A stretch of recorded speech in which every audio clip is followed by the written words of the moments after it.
Oi, gente, tudo bem? Eu e o Maicon vamos falar sobre o lixo nuclear.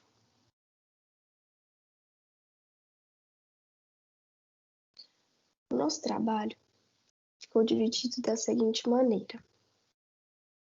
Primeiro, nós vamos falar a definição, os principais fontes produtoras, a classificação, os principais compostos presentes, o destino adequado, as principais causas ambientais, os impactos ambientais, algumas soluções e iniciativas, a estatística atual e futura, a conclusão e as referências.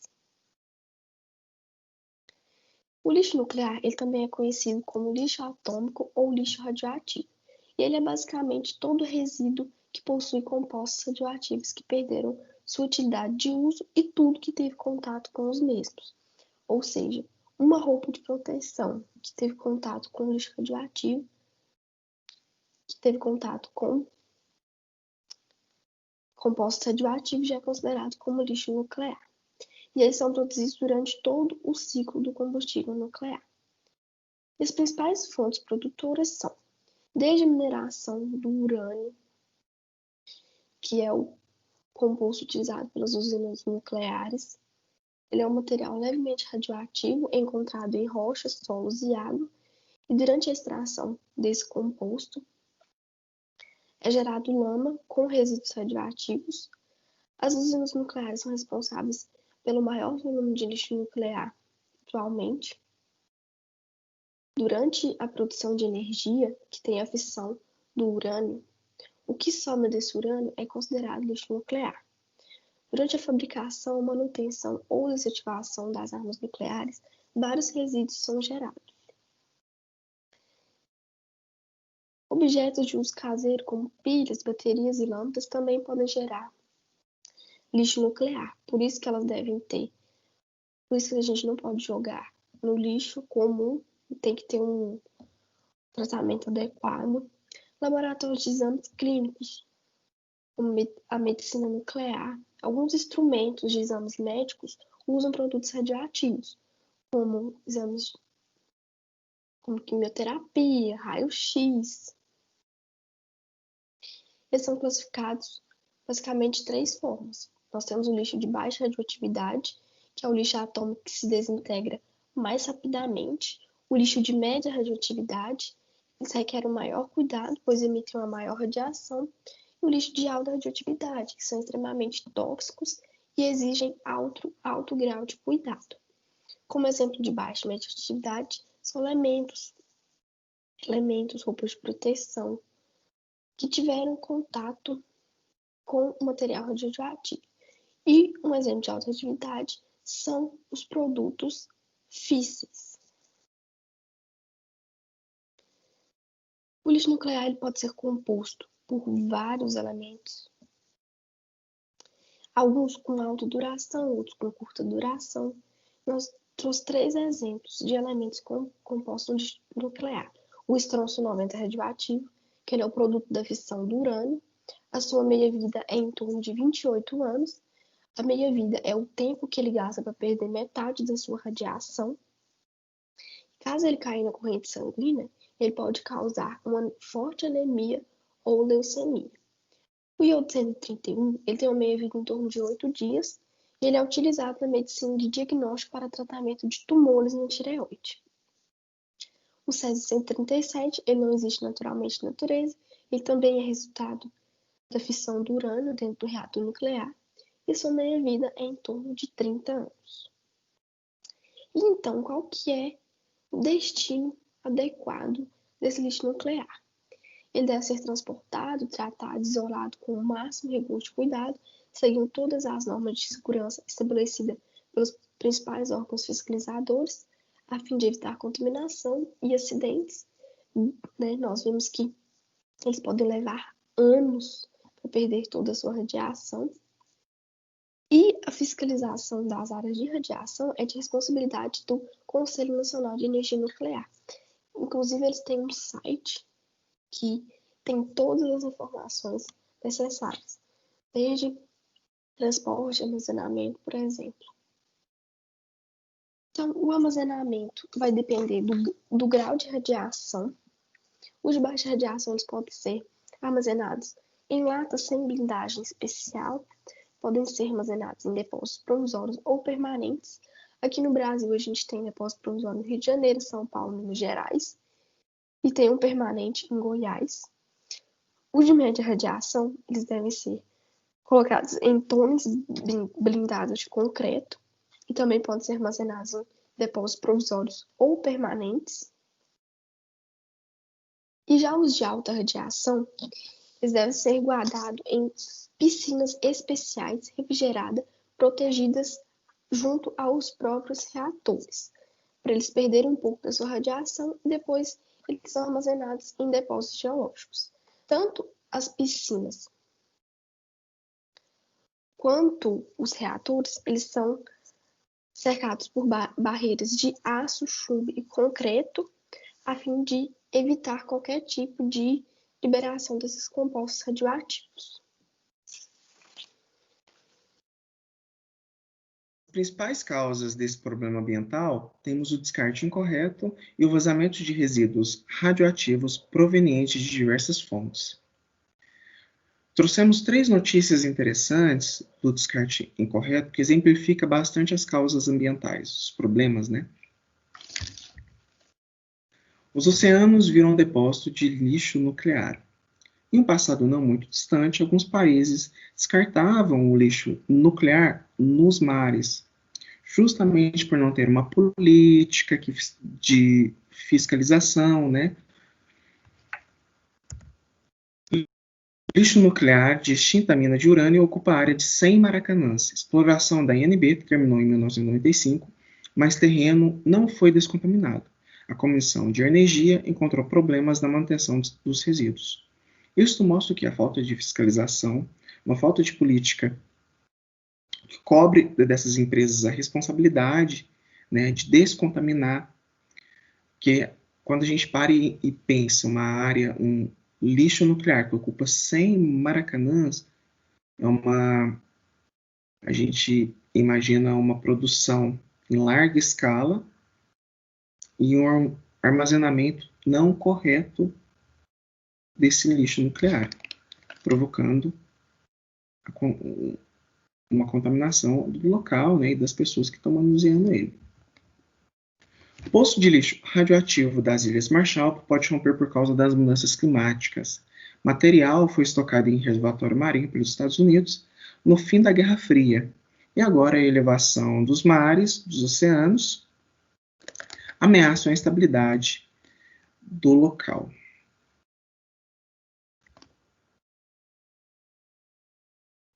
Das tragédias ambientais, no Brasil, nós temos o caso de Goiânia, bem famoso, do Césio 137. O caso de Goiânia aconteceu no ano de 1987. Foi um dos maiores acidentes envolvendo lixo nuclear, fora das usinas nucleares,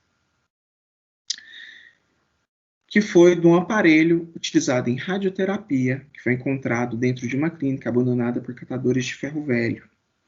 Esses catadores, eles pegaram esse aparelho de radioterapia que continha o Césio 137 e levaram para casa. Lá eles abriram e acabaram se contaminando, que por sua vez contaminou toda aquela região.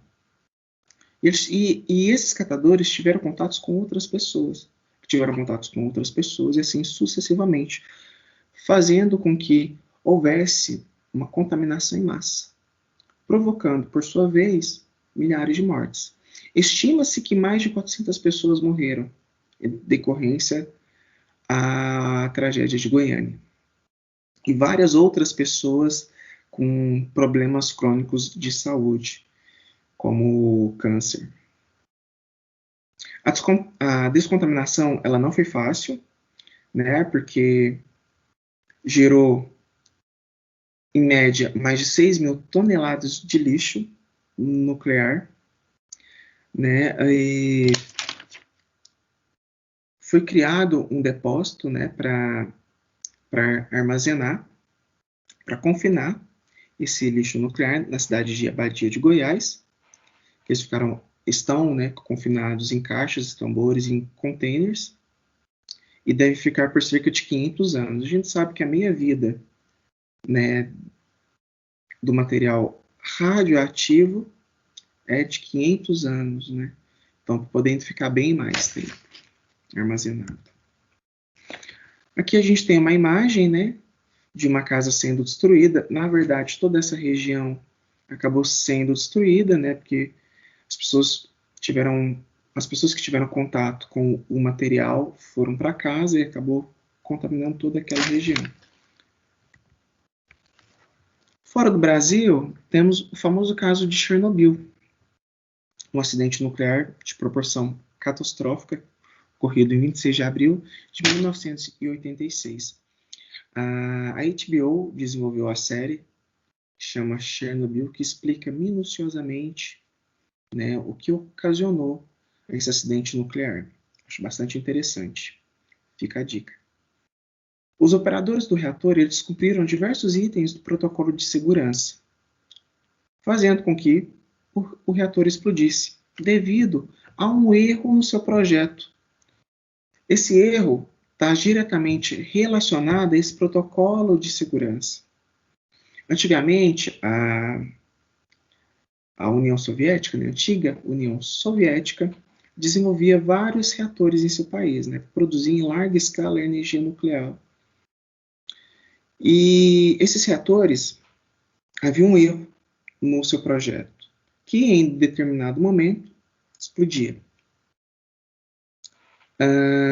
Com essa explosão, em Chernobyl, foi liberada uma grande quantidade desse material radioativo na atmosfera, fazendo com que toda aquela região de Chernobyl se contaminasse. Milhares de pessoas morreram, tiveram mortes muito trágicas e horríveis. Aqui nós temos a foto da usina, né, de Chernobyl, do reator.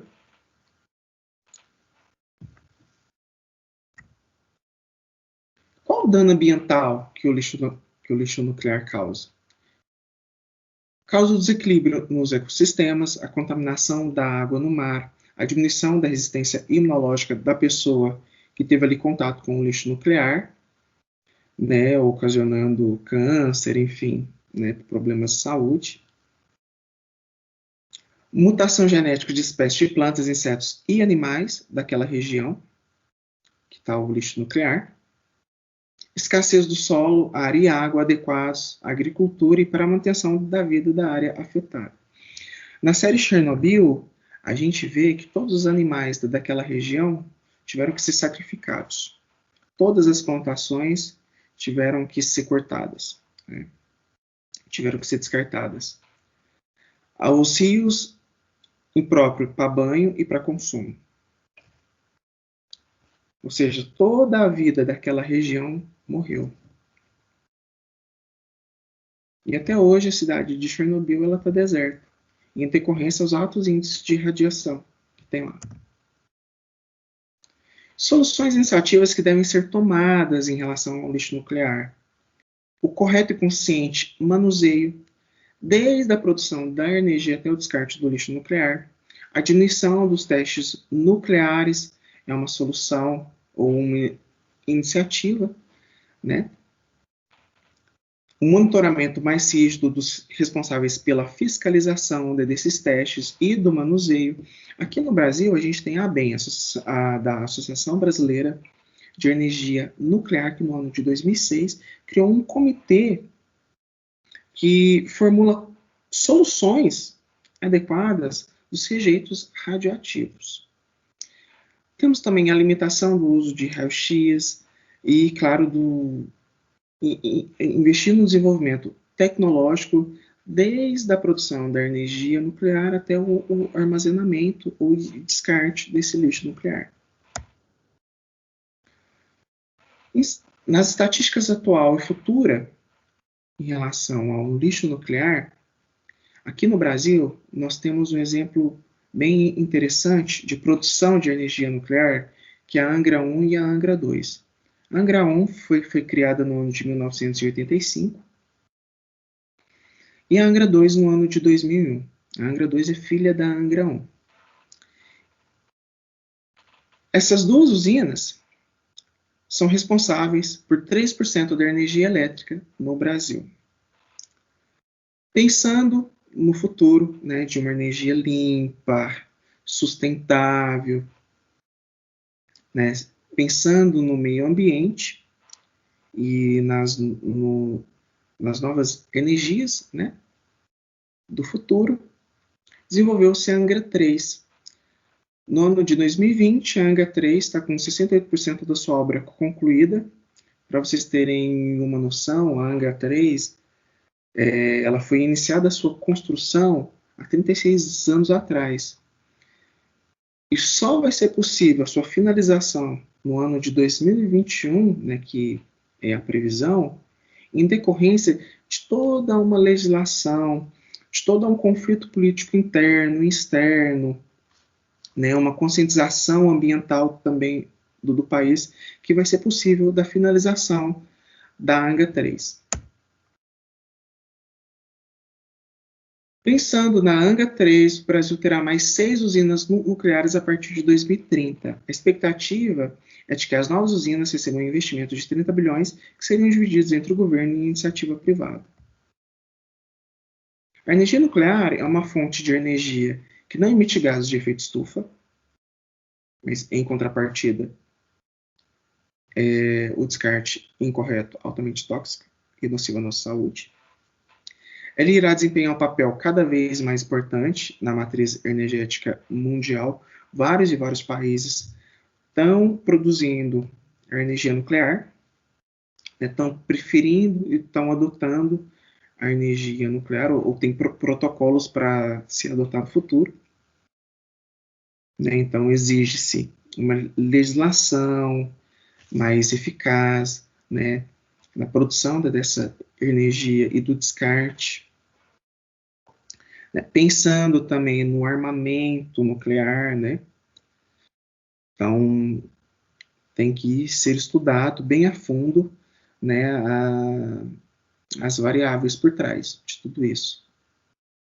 E temos que os Estados Unidos, a Rússia e o Brasil possuem as maiores reservas de urânio no mundo.